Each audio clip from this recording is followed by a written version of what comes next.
Kayo bilang co-accused sa kaso sa ICC. Ano po yung tugon niyo sa aligasyon nito? Natatawa lang po ako dyan eh. Ayan, natatawa lang po si Attorney Vitaliano Aguirre patungkol po dito sa kasama daw po siya sa kakasuhan ng ICC. Ito pa. Ngayon si Dr. Jean Franco, political analyst mula sa UP Diliman. Good evening po, Professor Franco. Historic daw po ang pagbanggit sa incumbent senators Bongo at Bato de la Rosa bilang perpetrators dito sa ICC, mga kababayan. Grabe itong ICC, napaka super makapangyarihan, wala naman pong bansa, pero sa panahon ni Marcos Jr. mukhang naging napakalakas. Wala pong jurisdiction sa ating bansa, pero ngayon nagmistula pong nag-over the bakod. Kabayan, pumalag na po ang mga senador. Ito si Senator Marcolita, kakasuhan naman itong isa pang dating justice na bida-bida. Kakasuhan daw ng treason ni Senador Rodante Marcoleta si dating Supreme Court Senior Associate Justice Antonio Carpio. Yan po mga kababayan ang ating pag-uusapan ngayon sa araw na ito. Samantala sa kabilang banda, sinabi naman ni BP Inday Sara na mukhang mayroon pa ba tayong eleksyon na magaganap sa 2028. Kayo ba kabayan, nag-aalala rin po ba kayo? Pues, para malaman po natin ang buong detalye, tutukan po natin ang buong video na itong reaction kung ano po ang ating magagawa para po magtuloy po ang eleksyon at maiupo po natin ang ating pangalawang Pangulo na maging Pangulo po sa 2028 para matuldukan po ang korupsyon dito sa ating bansa.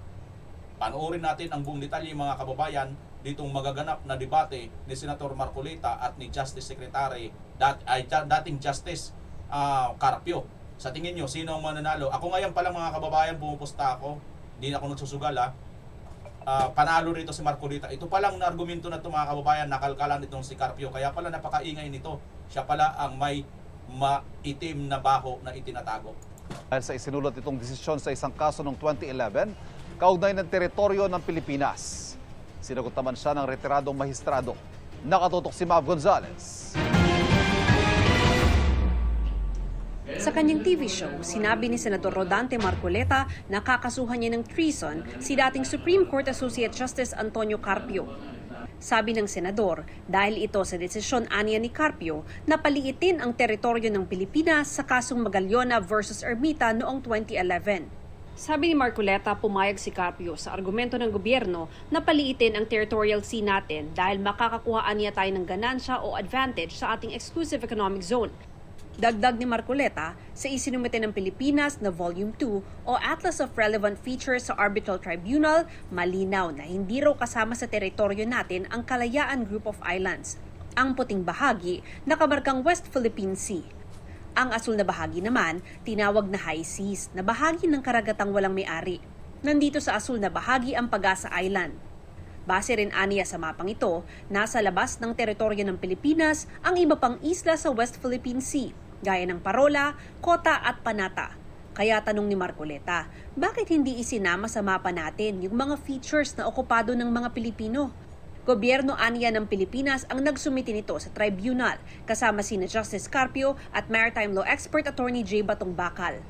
Ngayon daw, siya pa ang hinahamon sa sinabi niyang kung parte ba ng Pilipinas ang Kalayaan Group of Islands o hindi. Giit pa ni Marcoleta, hindi naman niya sinabi na hindi parte ng teritoryo ng Pilipinas ang Kalayaan Group of Islands, pero kailangan daw ng mapa at coordinates nito. Tugon naman ni Justice Carpio, lahat ng first-year law student alam na pwede lang magkaroon ng treason kung nasa gitna ng digmaan ng Pilipinas, alinsunod sa Article 114 ng Revised Penal Code. Dagdag niya sa kasong Magallona versus Ermita, gusto ni Magallona na isama sa teritoryo ng Pilipinas lahat ng isla at katubigang sakop ng 1898 Treaty of Paris Lines. Ito ang tratadong nagtapos sa Spanish-American War at naglipat ng Pilipinas at iba pang kolonya ng Espanya sa kontrol ng Amerika. Pero ayon kay Carpio, malinaw na labag sa UNCLOS at customary international law kung isama sa Philippine territorial waters ang lampas sa 12 nautical miles mula sa archipelagic baseline natin. Masasama rin daw rito ang malaking bahagi ng exclusive economic zone at maliit na bahagi ng high seas, bagay na labag din sa UNCLOS. Kung kinatigan aniya ng gobyerno sina Magallona, tsak na i-dismiss agad ng arbitral tribunal ang kaso natin dahil magiging kapareho lang natin ang 9-dash line ng China na labag sa UNCLOS at international law.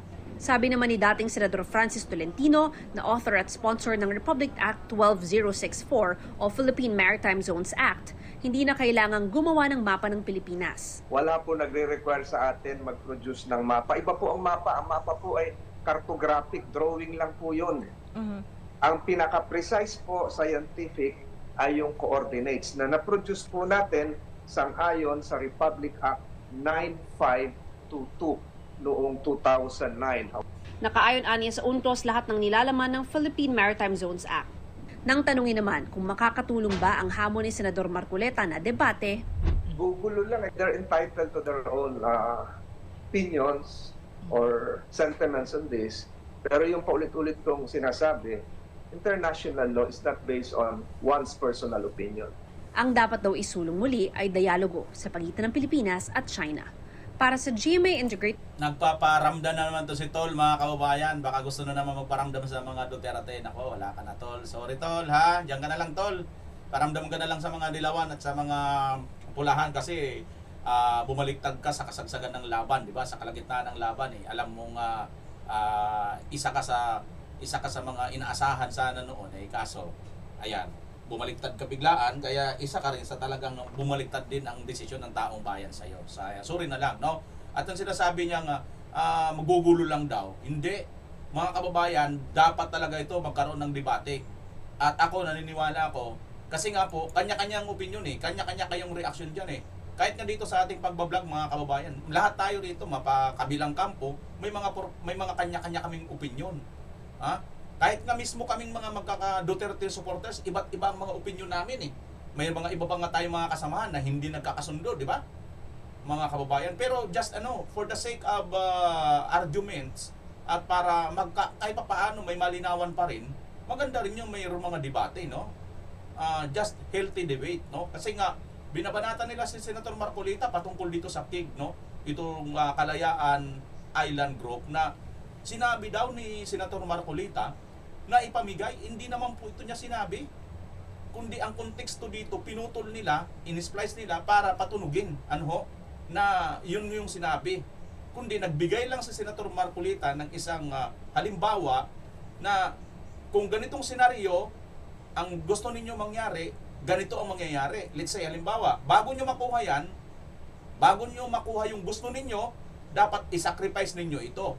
Parang ganun ang ibig sabihin ni Senator Marcoleta. Hindi, ang ginawa nila, kinat nila ngayon, in-splice nila ngayon at sinabi nila na ipamigay daw ni Senator Marcoleta, which is hindi yun. Ako naintindihan ko po ang sinabi ni Marcoleta doon, mga kababayan. Kaya lang, dahil nga sa mga bobo at mayroon na po silang anti-China narrative, yun na po ang kanilang gustong pakinggan. At ipinapakalat po nila ito. Yan nga maganda sa may debate sana. Kaso nga lang, ito ngayon, katulad nito ni Tolentino, ni Tol, sa suggest ka, ang daming nagdudunong-dunungan, ang daming naggagaling-galingan, di mas maganda pagdebatehan natin. Di ba, mga kababayan? O, kamukha nito ngayon, maingay itong si Carpio, mayroon ka palang kasong ganyan. Ikaw pala isa sa nagbigay. No? Ikaw pala isa sa dahilan kung bakit manawalan tayo ng teritoryo na talaga natin yun. Di ba? O, nang kakasuhan na kayo ngayon, hinahamon na kayo na ngayon ang takot. Di ba? Kayo na ngayon magsasabi, wag na tayong debate. Pangit yun. Kung kailan nabubuking na kayo, saka kayo ngayon uurong, hindi maganda, napapaghalataan kayo, di ba? Na meron lang kayong intensyon. Ito yung kigo. Giniit na Senador Rodante Marcoleta na hindi umano isinama ang Kalayaan Island Group o KIG sa mapa ng West Philippine Sea na ipinasa sa tribunal ng ilang opisyal kasama po si Justice Carpio, no? Ayun. Justice Antonio Carpio. Sa kanyang panayam sa programang Saganang Mamamayan. Ayaw ni Marcoleta na madaya ang ating mga kababayan at nais niyang linawin ang hangganan ng naturang teritoryo. Pinipilit kong linawin yon. Ayaw kong mailigaw, ayaw kong mapaglalalangan o madaya ang ating mga kababayan. Hindi ba maganda kung linawin natin kung hanggang saan ang hangganan? Kasi marami nagsasabi, atin ito, West Philippine Sea. Hindi mo ba nakita? May mga digital billboard dyan sa EDSA. Marami, oh. O, isa sa amin, sa Senado, ang naglagay. Oh, sabi niya, West Philippine Sea. Atin ito. Napakamahal ng mga digital advertisements na yun, Nelson. Kaya, sa pagtatanong ko na yun, bakit mo ako babansagan na traidor? Meron ba ako sinasabing ka-traidor-traidor doon? Hindi naman sinabing sa China ang West Philippines. Wala naman ako sinasabi. Sinasabi ko lang, linawin natin. Alam natin. Tayo kasi domestic. Tayo. O ngayon, pagdating sa labas, Pagdating sa dagat, lalo na. sa dagat, Pag sinabi mo- kaharap na natin ang maraming mga nangaagin. Hindi lang naman tayo ang claimants eh. Marami tayong claimants. Vietnam, China, Malaysia, Taiwan. Di ba? Okay. Kaya ako tinatanong hanggang saan. Yan mga kababayan, yan ang malinaw dyan, ano ho. Kaya nga pumunta na po yan sa debate. Ito na, debatehan na lang, Carpio. Senior Supreme Court Associate Justice Antonio Carpio handang maging host ang Philippine Bar Association sa hiling na public debate sa pagitan ni dating Senior Supreme Court Associate Justice Antonio Carpio at Senador Rodante Marcoleta. Kaugnay yan sa issue sa West Philippine Sea. Ang tanong, ready kaya ang senador? Yan ang Agenda Weekend Report ni Isaiah Miraflores. Bakit ang tanong ang ready ang senador? Ang tanungin mo, ready ba si Carpio dahil mayroon siyang kaso, ikakaso sa kanya ng Senator Marcoleta? Fuentes ng Abante. Let the games begin. Dahil buo na ang produksyon sa inaabangang debate sa pagitan ni dating Senior Associate Justice Antonio Carpio at Senator Rodante Marcoleta patungkol sa West Philippine Sea. Yan ay matapos maglabas ng pahayag ang Philippine Bar Association na gusto raw nilang maging host sa debate. At hindi lang yan, dahil all in na kasi sila na rin raw ang bahala sa venue. Ayon sa kanilang pahayag, isa silang non-partisan group na may layunin na pagtibayin ang rule of law. Naniniwala rin daw ang kanilang grupo na ang palitan ng mga opinyon at pahayag ay magandang paraan para mas maintindihan ng taong bayan ang issue. Kinikilala rin raw nila na ang lahat ng mga usapin patungkol sa West Philippine Sea ay nagbibigay ambag sa diskurso ng soberanya ng bansa. Nangako ang Philippine Bar Association na ang debate ay magiging base sa katotohanan at batas. Kung sakali man daw na paboran ang kanilang imbitasyon, nangangako silang magiging malinaw at patas ang magiging debate. Magtatalaga rin sila ng mga professional moderator na may alam sa batas. Magiging bukas din daw ito sa media at ang bawat kalahok ay bibigyan ng sapat na oras para makapagsalita. Si Senator Marcoleta ang humamon kay Carpio dahil sa tila magkaiba nilang posisyon at maargumento kaugnay sa West Philippine Sea. O, di ba si Senator Marcoleta nga ang humamon. So, ibig sabihin, hindi mo kailangan tanungin si Senator Marcoleta kung handa ba siya, di ba, mga kababayan? So, yan na po yan. Abangan na lang po natin yung debate ni Senator Marcoleta at ano po ang mangyayari sa kaso na isasampa ni Senator Marcoleta laban dito kay Carpio na treason nga po, mga kababayan. Kung itutuloy ni Senator Marcoleta, no ho? Pero ngayon pa lang, hula kayo. Sino sa tingin ninyo ang mananalo sa debate na ito? Yan, i-comment nyo dyan, mga kababayan, ang inyong hula. At eto na. Punta natin tong si Aguirre, no? Dahil isa ito sa nabanggit, isa ito sa dating kabinet ni Tatay Digong. Wala naman akong kinalaman dyan sa war on drugs na yan eh. As a matter of fact, yung charge sa aking extrajudicial killing, wala pong katotohanan yan. Kailanman ay hindi ako nagtangka na makilahok dyan sa kung mayroon mang extrajudicial killing na yan. Ako po ay nanungkulan lamang bilang isang abogado at saka DOJ Secretary. Nabasa ko po doon sa mga news report na ako daw po ay iniimbestigahan tungkol doon sa aking paghawak bilang abogado ni Pangulong Duterte nung siya'y mayor pa noong mga 2009, 2010 at saka nung iba daw pong mga members ng Davao Death Squad. Alam po ninyo, yung pagiging abogado, yan po ang profession ko. Hindi ko maaaring tanggihan yan at abogado naman po tayo. At yung pangalawa, sabi daw, ako daw ay kasama rin dyan sapagkat ako ay isang naging Secretary ng Department of Justice noong 2016 hanggang April 2018. Noong po ako ay nanunungkulan bilang DOJ Secretary, hindi ko po alam yung ginagawa, kung meron mang mga tukang dyan, kung meron mga war on drugs, wala po akong kinalaman dyan. Pero attorney, Alam po ninyo, ang tingin ko dyan, kaya lamang ko sinasali, ay para magkaroon ng credibility yung sinasabi nila na isang national policy or common plan ng Duterte administration, yung pagpatay sa mga drug lords, kahit ito yung mga civilian lamang. Pero kailanman po hindi naging policy yan, at sa mga katuwid, siguro marami ang di nakakaalam na ang inyo po kabang lingkod nung siya ay nanunungkulan pa bilang DOJ Secretary, ako po ang nagdala sa pamilya ni Kian de los Santos, ni Carlo Arnaiz at ni Kulot Guzman. Ako po ang nagdala sa mga relatives niya, sa mga magulang niya sa Malacanang, at doon po ay hinirap ko sa kanila. Hinarap sila ni Pangulong Duterte, at yun po, ang naging bunga po nun, hindi po ba, na yung lahat ng mga pulis na naging sanhi ng kanilang pagkamatay, ang balita ko po ay na-convict silang lahat. pero attorney, Yan mga kababayan ha, tingnan nyo yung kay Kian. Kita naman po, may desisyon, di ba, na-convict nga po ang mga pulis na gumawa nito. So maliwanag, hindi po ito extrajudicial killing mga kababayan. Ito pa sa Senator Bongo naman.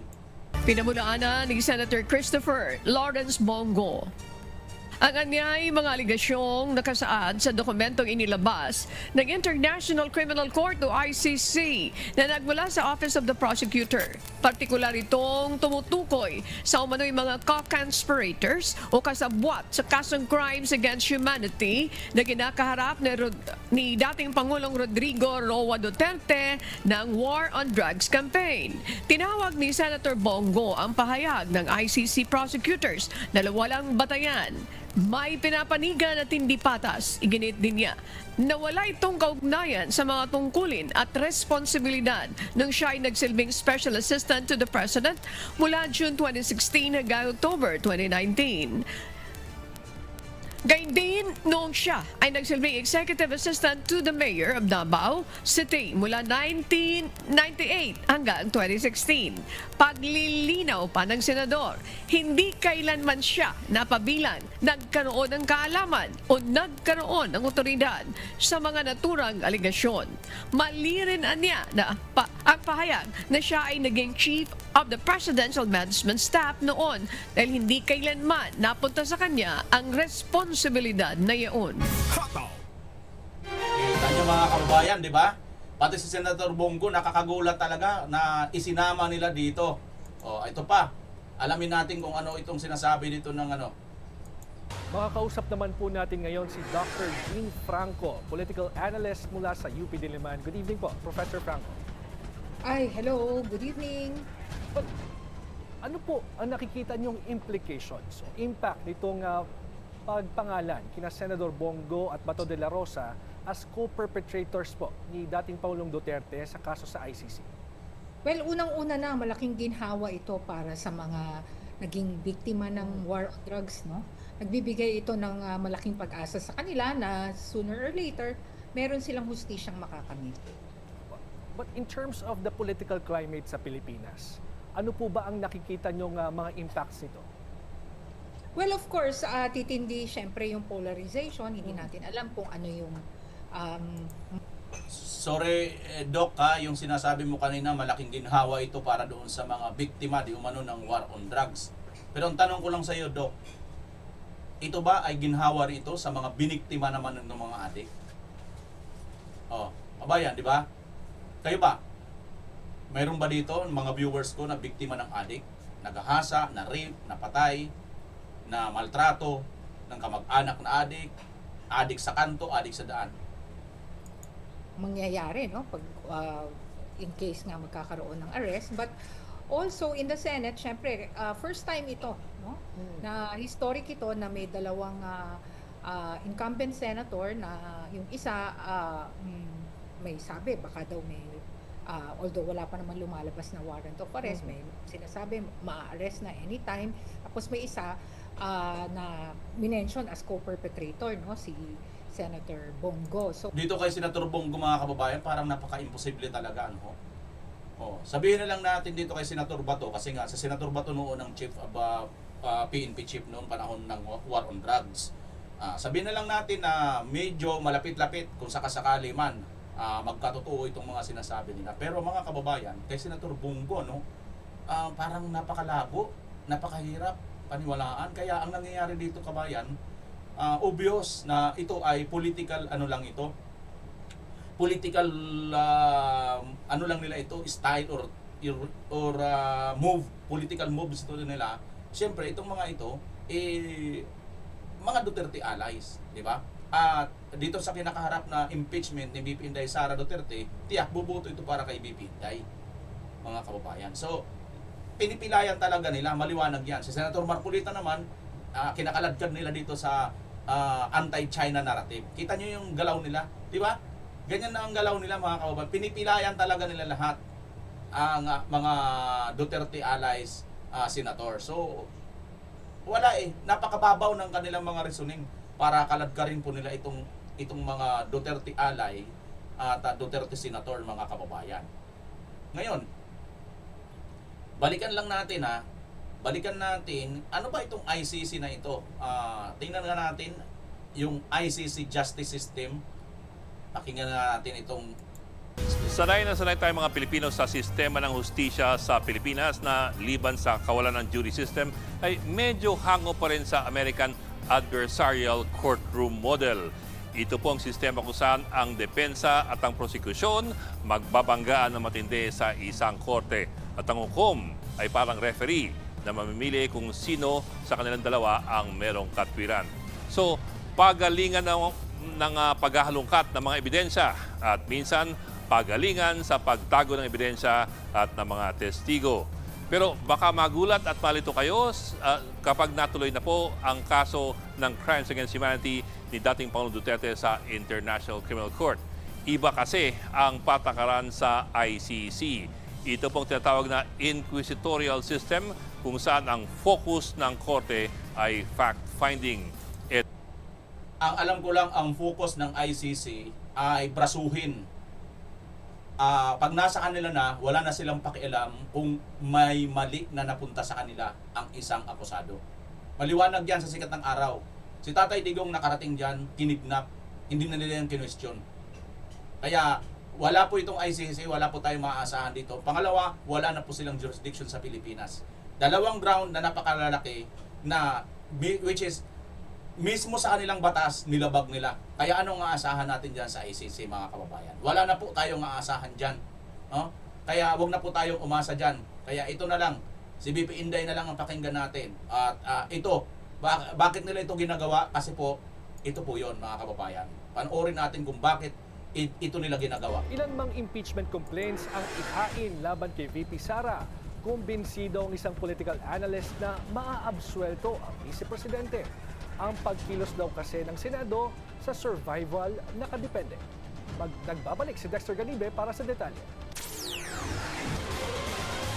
Magdadalawang linggo na, buhat ng may maisampang impeachment complaint sa Kamara laban kay Vice President Sara Duterte. Hanggang ngayon, hindi pa naikakalendaryo para maisama sa agenda of the day sa regular session ng Kamara. Tingin ng political analyst na si Froilan Calilong, maaring may kinalaman ito sa mga numero sa Senado. I think they're really looking at the numbers right now. And for as long as wala pa talagang sigurado na tatawid from the minority to the majority, hindi sila gagalaw muna. Sa kasalukuyang komposisyon ng Senado, 15 ang nasa majority. 9 naman ang nasa minorya na karamihan ay taga-suporta ng mga Duterte. Pero nakasaad sa batas, kailangan ng 2/3 ng Senado ang sasang-ayon sa conviction ng isang impeachable official na kung susumahin, 16 na boto ang kailangan.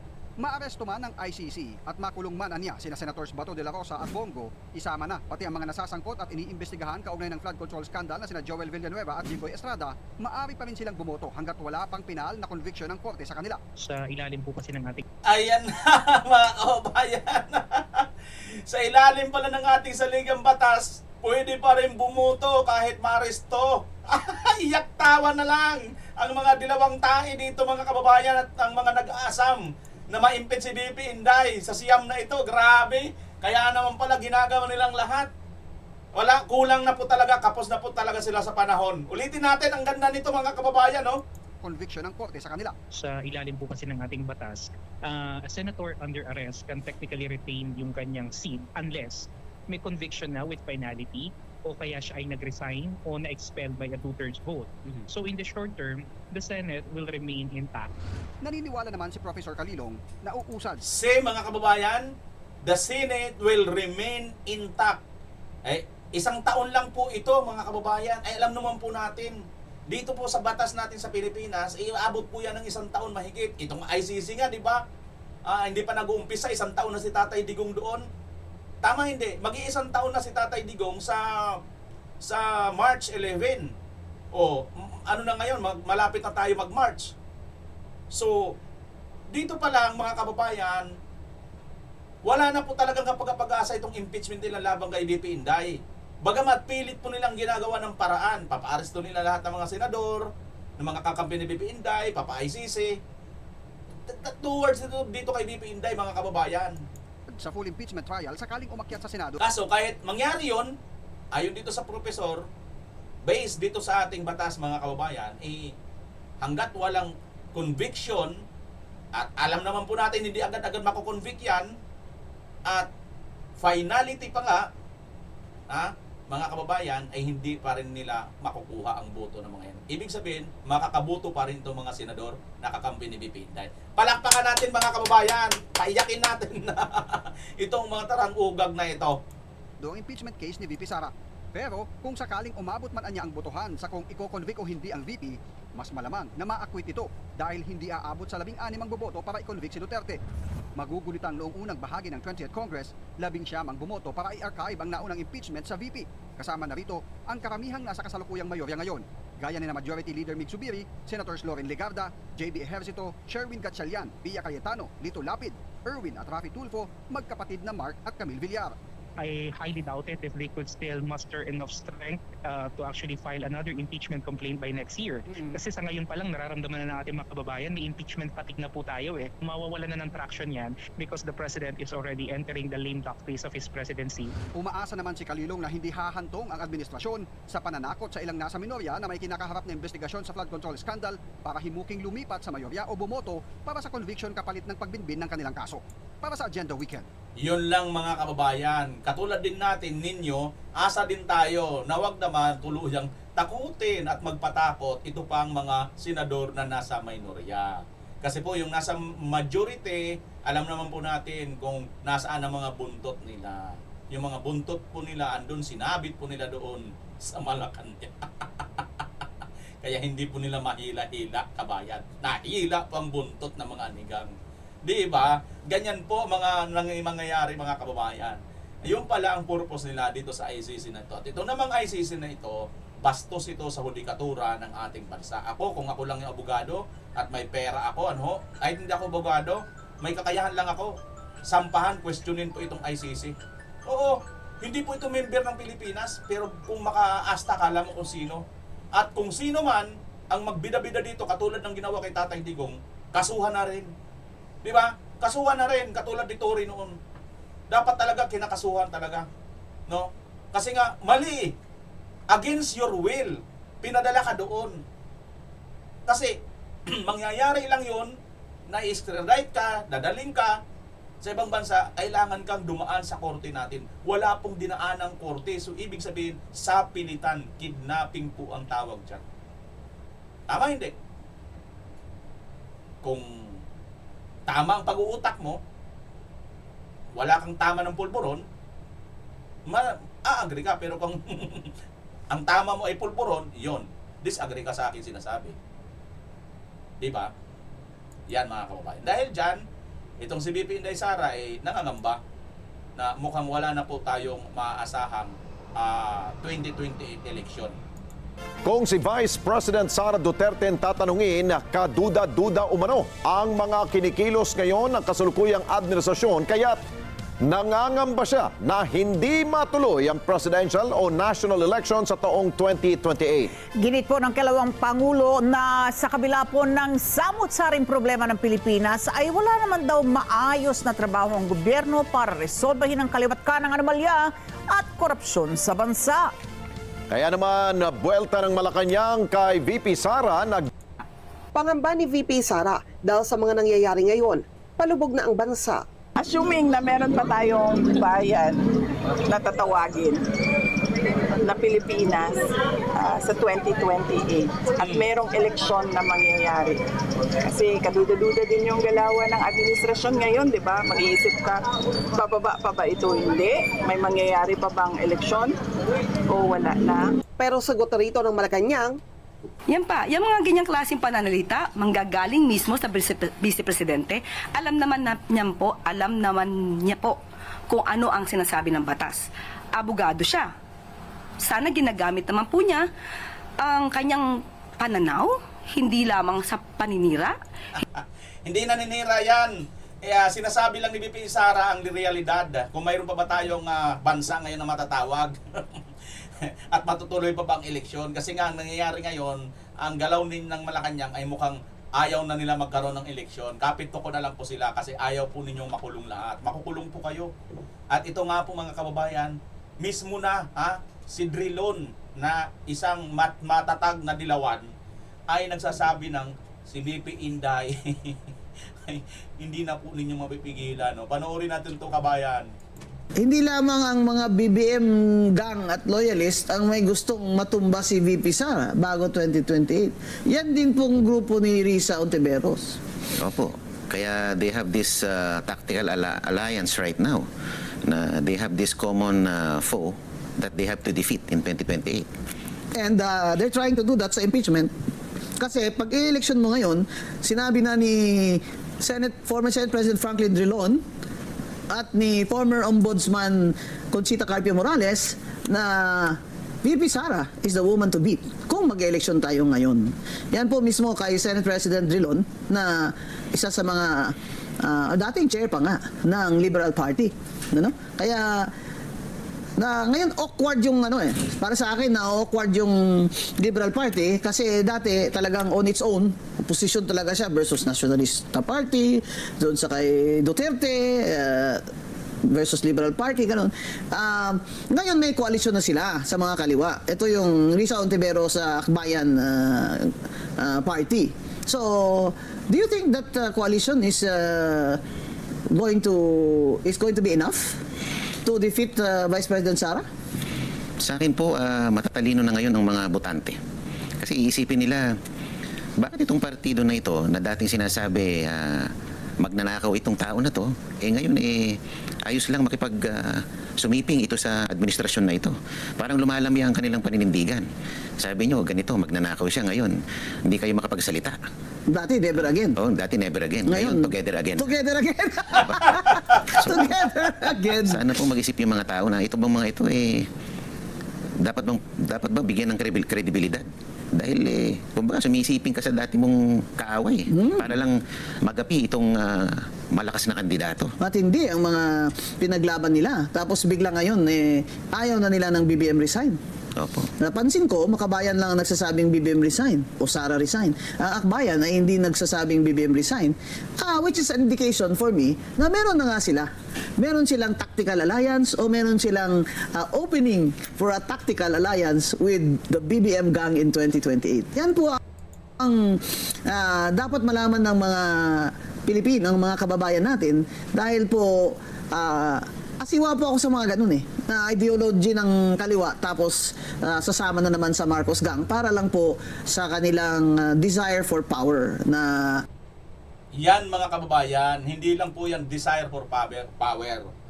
Handa po silang kumain ng tae alang-alang sa kanilang personal na interes. Yan po ang tatak Marcos at Dilawan. Maglalamunan po sila ng kanilang mga sariling dumi para lang po sa sarili nilang interes. Pero ibahin nyo po ang mga Duterte. Ano man ang itapon ninyong dumi, yan po ay babalandra at pabalik sa inyo.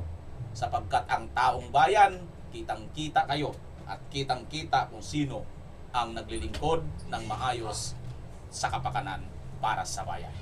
Mga kababayan, BMR Channel, patuloy tayong sumuporta sa BP Inday. Kapit lang, malapit na ito. Malapit na. Mabuhay po ang Pilipinas 2028. Umpisa na po natin. Paingayin natin, ituloy natin ang number 1. Panalo na ang BP Inday. Bye-bye.